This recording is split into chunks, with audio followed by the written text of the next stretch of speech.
કન્યા કેળવણી અને શાળા પ્રવેશોત્સવ કાર્યક્રમ અંતર્ગત મુખ્યમંત્રી સુરનગર જિલ્લાની થાન તાલુકાની સરોડી જિલ્લાની મુલાકાતે આવ્યા હતા। રાજ્યમાં ત્રિદિવસીય 21મો શાળા પ્રવેશોત્સવ અંતર્ગત રાજ્યના મુખ્યમંત્રી ભૂપેન્દ્ર પટેલ સુરેન્દ્રનગર જિલ્લાના થાન તાલુકાના સરોડી ગામની પ્રાથમિક શાળાની મુલાકાતે આવ્યા હતા। ઉજવણી ઉલ્લાસમય શિક્ષણના ધ્યેય સાથે શાળા પ્રવેશોત્સવ 2024નો આખરી દિવસ હોવાથી બાલવાટિકાથી લઈને ધોરણ 8ના વિદ્યાર્થીઓનો શાળા પ્રવેશોત્સવ કરવામાં આવ્યો। કન્યા કેળવણી અને શાળા પ્રવેશોત્સવ 2024ની ઉમંગ ઉલ્લાસભેર ઉજવણી થઈ રહી છે। અંતર્ગત આજ રોજ શાળા પ્રવેશોત્સવ કાર્યક્રમના અંતિમ દિવસે ગુજરાતના મુખ્યમંત્રી ભૂપેન્દ્રભાઈ પટેલે સુરેન્દ્રનગર જિલ્લાના થાનાગઢ તાલુકાના સરોડી ગામે બાળકોના નામાંકન અર્થે પધાર્યા હતા। મુખ્યમંત્રી ભૂપેન્દ્ર પટેલે આ વર્ષે યોજાનારા 21મા શાળા પ્રવેશોત્સવ દરમિયાન આંકડાકીય સિદ્ધિઓ કરતા બાળકના ભવિષ્ય માટે સારામાં સારું શું થઈ શકે તેના ઉપર વિશેષ ધ્યાન આપવાનો નિર્ધાર વ્યક્ત કર્યો છે। આ સંદર્ભમાં તેમણે સ્પષ્ટપણે જણાવ્યું હતું કે વડાપ્રધાન નરેન્દ્ર મોદીના ત્રીજી વારના વડાપ્રધાન પદના કાર્યકાળમાં વિકસિત ભારતનો પાયો વધુ મજબૂત બનવાનો છે। વિકસિત ભારત માટે વિકસિત ગુજરાતની પણ પ્રતિબદ્ધતાને સાકાર કરવા શિક્ષણ જ સર્વાંગી વિકાસના પાયામાં સૌપ્રથમ છે તેમ તેમણે ઉમેર્યું હતું। આપણે હવે શાળાઓમાં વિશેષ શું જોઈએ તેના પર ધ્યાન કેન્દ્રિત કરવા જઈએ છીએ। સાથે ગ્રામ્ય સ્તરથી લઈને શહેરી વિસ્તારો સુધી એક સમાન સ્માર્ટ ગુણવત્તાયુક્ત શિક્ષણ હોય અને તેના પર આ પ્રવેશોત્સવ ફોકસ કરવું એ મુખ્યમંત્રીએ ઉમેર્યું હતું। રાજ્ય સરકારના શિક્ષણ વિભાગ દ્વારા પાછલા 2 દાયકાથી વડાપ્રધાન નરેન્દ્ર મોદીએ મોદીની કન્યા કેળવણી સંકલ્પના સાકાર કરવા શાળા પ્રવેશોત્સવ કન્યા કેળવણી મહોત્સવ યોજવામાં આવે છે। મુખ્યમંત્રીએ માર્ગદર્શન આપતા કહ્યું કે વડાપ્રધાન નરેન્દ્ર મોદીએ રાજ્યમાં દીકરીઓ માટે રહેલા સામાજિક કૌટુંબિક રૂઢિગત વિચારોને દૂર કરીને સહિયારા પ્રયાસોથી કન્યા શિક્ષણને વેગ આપ્યો છે। તેમના નિષ્ઠાવાન સફળ પ્રયાસોને પરિણામે 8મા ધોરણ પછી પણ દીકરીઓ ભણતી થઈ છે। એટલું જ નહીં, ગુજરાતમાં ડ્રોપ આઉટ રેશિયોમાં મોટો ઘટાડો લાવી શક્યો છે। ભૂપેન્દ્ર પટેલે ઉમેર્યું હતું કે વધુમાં વધુ દીકરીઓ ઉચ્ચ અભ્યાસમાં જોડાય તેને પ્રોત્સાહન આપવા નમો લક્ષ્મી અને વિજ્ઞાન પ્રવાહમાં વધુ બાળકો આવે એ માટે નમો સરસ્વતી યોજના આપણે શરૂ કરી છે। તેનો મહત્તમ લાભ છેવાડા સુધી પહોંચાડવા પ્રવેશોત્સવમાં જનારા સૌ કોઈ ગ્રામ્ય તાલુકા જિલ્લા સ્તરે વાલીઓને આ યોજનાઓની સમજ આપે તે જરૂરી છે। રાજ્યમાં કન્યા કેળવણી મહોત્સવ શાળા પ્રવેશોત્સવનો આજે છેલ્લો દિવસ હતો। યજ્ઞને 21 વર્ષ પૂર્ણ થયા છે ત્યારે રાજ્યના મુખ્યમંત્રી ભૂપેન્દ્રભાઈ પટેલના માર્ગદર્શન હેઠળ સમગ્ર રાજ્યમાં શાળા પ્રવેશોત્સવ ઉજવવામાં આવી રહ્યું છે। કાર્યક્રમમાં જિલ્લા કલેક્ટર કેસી સંપન્ન, પોલીસ અધિક્ષક ડોક્ટર ગિરીશ પંડ્યા, જિલ્લા શિક્ષણ અધિકારી ચોટીલા, ધારાસભ્ય શામજીભાઈ ચૌહાણ, જિલ્લા ભાજપના અગ્રણીઓ હિતેન્દ્રસિંહ ચૌહાણ, હાર્દિકભાઈ ટમાલિયા, જયેશભાઈ તેમજ થાન તાલુકા અને શહેરના હોદ્દેદારો સહિત ઉપસ્થિત રહ્યા હતા। સરકાર દ્વારા આયોજિત કન્યા કેળવણી અને શાળા પ્રવેશોત્સવ 2024 અંતર્ગત સુરેન્દ્રનગર જિલ્લાના કાર્યક્રમમાં આપણી સૌની સાથે મંચ ઉપર ઉપસ્થિત જોયું તો પ્રાર્થના ચાલતી હતી તો ભલે આજુબાજુ ગમે ત્યાં અવાજ થતો હતો પણ એ આ વિદ્યાર્થીઓ જે છે એ પ્રાર્થના સારી રીતે બોલતા હતા, પ્રાર્થનામાં તન્મય હતા। ખૂબ સારી વાત છે કે આજે જે રીતે સરકારની અને માનનીય નરેન્દ્રભાઈએ 21 વર્ષ, આજે 21મું વર્ષ છે શાળા પ્રવેશોત્સવ અને કન્યા કેળવણીનું। દરેકે દરેક શાળામાં રીતે 100% નામાંકન થાય, નામાંકન માટેનો જે પ્રયત્ન થઈ રહ્યો છે એ પણ ખૂબ સારો થઈ રહ્યો છે કે ભાઈ 100% નામાંકન થશે તો છોકરાઓ ભણશે। હવે 2 સારી યોજનાઓ જે આ વખત અહીંયાથી હમણાં પેલા નમો લક્ષ્મી અને નમો સરસ્વતી બંને યોજનાનો અહીંયાથી દીકરો કે કોણ દીકરો બોલતો હતો ને, શું નામ? હિમેશે યોજના 2 કીધી। આ 2 યોજનાઓ શું છે તો વાલીઓ અહીંયા ઘણા બધા છે, વાલીઓ ખાસ ધ્યાન રાખે કે આ બંને યોજનાઓ નમો લક્ષ્મી ફક્ત વિદ્યાર્થીનીઓ માટે છે, એટલે દીકરીઓ માટે છે। એ ધોરણ 9, 10, 11, 12 આ 4 ધોરણ પાસ કરશે દીકરીઓ એટલે એને 50,000 રૂપિયા પૂરા મળશે, 50,000 રૂપિયા. અને આની અંદર એક વ્યવસ્થા એટલી સારી છે કે વિદ્યાર્થીના ખાતામાં 9 અને 10માં દર મહિને 500 રૂપિયા આવશે, અને જેવો 11માં 12માં આવશે એટલે એના ખાતામાં 750 રૂપિયા આવશે. અને બાકી જે વધતી રકમ છે એ સામટી એ 10મું પાસ કરશે એટલે 10,000, અને 11મું પાસ કરશે એટલે 10,000, એમ કરીને એને 50,000 રૂપિયા આપવામાં આવશે. સરસ્વતી યોજના જે શરૂ કરી છે એ નમો સરસ્વતી યોજના એ 11 અને 12માં જે સાયન્સમાં સ્ટ્રીમમાં ભણશે એમાં વિદ્યાર્થી અને વિદ્યાર્થીની બંને માટે છે. અને નમો લક્ષ્મીનો જેને લાભ મળશે એને પણ નમો સરસ્વતીનો લાભ મળશે. એટલે એ 25,000 રૂપિયા 11 અને 12માં દરેક મહિને 1,000 રૂપિયા, અને છેલ્લે 12મું પાસ થાય એટલે બીજા 5,000, એમ કરીને 25,000 રૂપિયા એ પણ આપવામાં આવશે.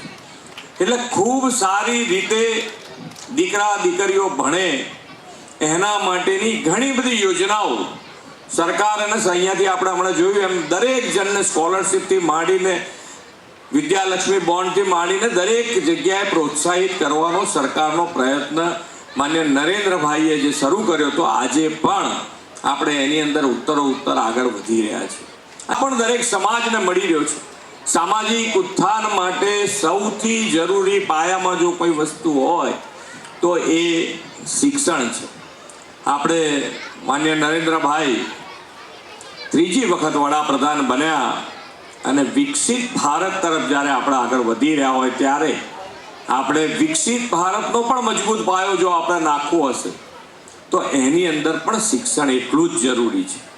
તો આપણે સૌ સાથે મળી આજે શાળા પ્રવેશોત્સવમાં જે વિદ્યાર્થીનીઓએ પ્રવેશ લીધો છે એ બધાને અમારી ખૂબ ખૂબ શુભેચ્છાઓ. તાલુકા સુરેન્દ્રનગર જિલ્લામાં ક્યાંક ને ક્યાંક હજુ પણ પાણીની મુશ્કેલી છે, તો એ પાણીની મુશ્કેલી માટે મેં હમણાં જ ધારાસભ્યશ્રીને પૂછ્યું છે, તો એ મુશ્કેલી દૂર કરવા માટેનું ટેન્ડર મંજૂર થઈ ગયું છે. એ કામ ચાલુ થઈ જશે, અને તળાવ ભરવાના હશે તો તળાવ ભરાશે, અને ઘરે ઘરે પાણીમાં ક્યાંક જરૂર હશે તો એ પણ કામ મંજૂર કરી દીધા છે. અને છતાં પણ ક્યાંય પણ જરૂર પડે તો સરકાર તરીકે અમારી તૈયારી છે. તમે બધા આયોજનબદ્ધ રીતે સરકાર દ્વારા આયોજિત કન્યા કેળવણી અને શાળા પ્રવેશોત્સવ 2024 અંતર્ગત સુરેન્દ્રનગર જિલ્લાના કાર્યક્રમમાં આપણી સૌની સાથે મંચ ઉપર ઉપસ્થિત જોયું તો પ્રાર્થના ચાલતી હતી, તો ભલે આજુબાજુ ગમે ત્યાં અવાજ થતો હતો, પણ એ આ વિદ્યાર્થીઓ જે છે એ પ્રાર્થના સારી રીતે બોલતા હતા, પ્રાર્થનામાં તન્મય હતા. ખૂબ સારી વાત છે કે આજે જે રીતે સરકારની અને માનનીય નરેન્દ્રભાઈએ 21 વર્ષ, આજે 21મું વર્ષ છે શાળા પ્રવેશોત્સવ અને કન્યા કેળવણીનું. દરેકે દરેક શાળામાં રીતે 100% નામાંકન થાય, નામાંકન માટેનો જે પ્રયત્ન થઈ રહ્યો છે એ પણ ખૂબ સારો થઈ રહ્યો છે કે ભાઈ 100% નામાંકન થશે તો છોકરાઓ ભણશે. હવે બે સારી યોજનાઓ જે આ વખત અહીંયાથી હમણાં પેલા નમો લક્ષ્મી અને નમો સરસ્વતી બંને યોજનાનો અહીંયાથી દીકરો બોલતો હતો ને, શું નામ? હિમેશ એ યોજના બે કીધી. આ બે યોજનાઓ શું છે તો વાલીઓ અહીંયા ઘણા બધા છે, વાલીઓ ખાસ ધ્યાન રાખે કે આ બંને યોજનાઓ નમો લક્ષ્મી ફક્ત વિદ્યાર્થીનીઓ માટે છે, એટલે દીકરીઓ માટે છે. એ ધોરણ 9, 10, 11, 12 આ 4 ધોરણ પાસ કરશે દીકરીઓ એટલે એને 50,000 રૂપિયા પૂરા મળશે, 50,000 રૂપિયા. અને આની અંદર એક વ્યવસ્થા એટલી સારી છે કે વિદ્યાર્થીના ખાતામાં 9 અને 10માં દર મહિને 500 રૂપિયા આવશે, અને જેવો 11માં 12માં આવશે એટલે એના ખાતામાં 750 રૂપિયા આવશે. અને બાકી જે વધતી રકમ છે એ સામટી એ 10મું પાસ કરશે એટલે 10,000 અને 11મું પાસ કરશે એટલે 10,000 એમ કરીને એને 50,000 રૂપિયા આપવામાં આવશે. સરસ્વતી યોજના જે શરૂ કરી છે એ નમો સરસ્વતી યોજના એ 11 અને 12માં જે સાયન્સમાં સ્ટ્રીમમાં ભણશે એમાં વિદ્યાર્થી અને વિદ્યાર્થીની બંને માટે છે. અને નમો લક્ષ્મીનો જેને લાભ મળશે એને પણ નમો સરસ્વતીનો લાભ મળશે. એટલે એ 25,000 રૂપિયા 11 અને 12માં દરેક મહિને 1,000 રૂપિયા અને છેલ્લે 5મું પાસ થાય એટલે બીજા 5,000 એમ કરીને 25,000 રૂપિયા એ પણ આપવામાં આવશે. એટલે ખૂબ સારી રીતે દીકરા દીકરીઓ ભણે એના માટેની ઘણી બધી યોજનાઓ સરકાર અને અહીંયાથી આપણે હમણાં જોયું એમ દરેક જણને સ્કોલરશિપથી માંડીને વિદ્યાલક્ષ્મી બોન્ડથી માંડીને દરેક જગ્યાએ પ્રોત્સાહિત કરવાનો સરકારનો પ્રયત્ન માન્ય નરેન્દ્રભાઈએ જે શરૂ કર્યો તો આજે પણ આપણે એની અંદર ઉત્તર આગળ વધી રહ્યા છીએ. આ પણ દરેક સમાજને મળી રહ્યો છે. સામાજિક ઉત્થાન માટે સૌથી જરૂરી પાયામાં જો કોઈ વસ્તુ હોય તો એ શિક્ષણ છે. આપણે માન્ય નરેન્દ્રભાઈ ત્રીજી વખત વડાપ્રધાન બન્યા અને વિકસિત ભારત તરફ જ્યારે આપણે આગળ વધી રહ્યા હોય ત્યારે આપણે વિકસિત ભારતનો પણ મજબૂત પાયો જો આપણે નાખવો હશે તો એની અંદર પણ શિક્ષણ એટલું જ જરૂરી છે. તો આપણે સૌ સાથે મળી આજે શાળા પ્રવેશોત્સવમાં જે વિદ્યાર્થીનીઓએ પ્રવેશ લીધો છે એ બધાને અમારી ખૂબ ખૂબ શુભેચ્છાઓ. તાલુકા સુરેન્દ્રનગર જિલ્લામાં ક્યાંક ને ક્યાંક હજુ પણ પાણીની મુશ્કેલી છે તો એ પાણીની મુશ્કેલી માટે મેં હમણાં જ ધારાસભ્યશ્રીને પૂછ્યું છે તો એ મુશ્કેલી દૂર કરવા માટેનું ટેન્ડર મંજૂર થઈ ગયું છે. એ કામ ચાલુ થઈ જશે અને તળાવ ભરવાના હશે તો તળાવ ભરાશે અને ઘરે ઘરે પાણીમાં ક્યાંક જરૂર હશે તો એ પણ કામ મંજૂર કરી દીધા છે. અને છતાં પણ ક્યાંય પણ જરૂર પડે તો સરકાર તરીકે અમારી તૈયારી છે. તમે બધા આયોજનબદ્ધ રીતે થાનગઢ તાલુકામાં સરોડી ગામે રાજ્યના મુખ્યમંત્રી પટેલ સાહેબ શાળા પ્રવેશોત્સવ અને કન્યા કેળવણી એ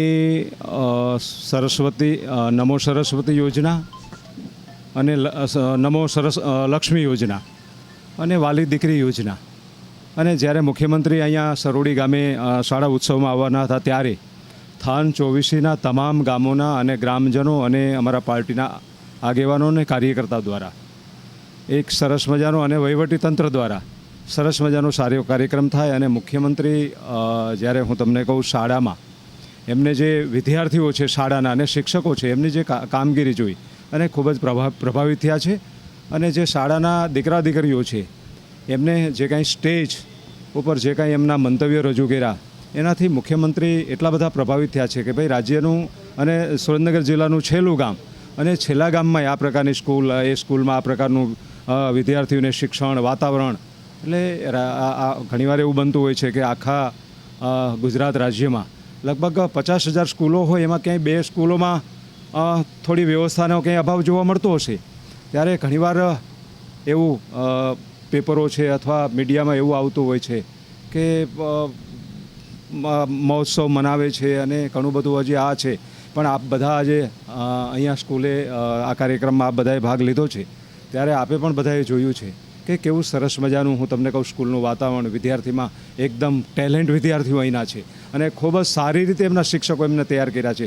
અને જે શાળાના ઓરડાઓ છે શાળાનું ગ્રાઉન્ડ છે અને રમતગમતના સાધનો છે લેબ છે કમ્પ્યુટર છે આ પ્રકારની આપણા સરકાર દ્વારા આ વિદ્યાર્થીઓને ખૂબ જ સારી રીતે શિક્ષણ મળે એના માટેના પ્રયાસો રાજ્યના મુખ્યમંત્રી કરી રહ્યા છે. Bureau report Janadesh news Surendranagar.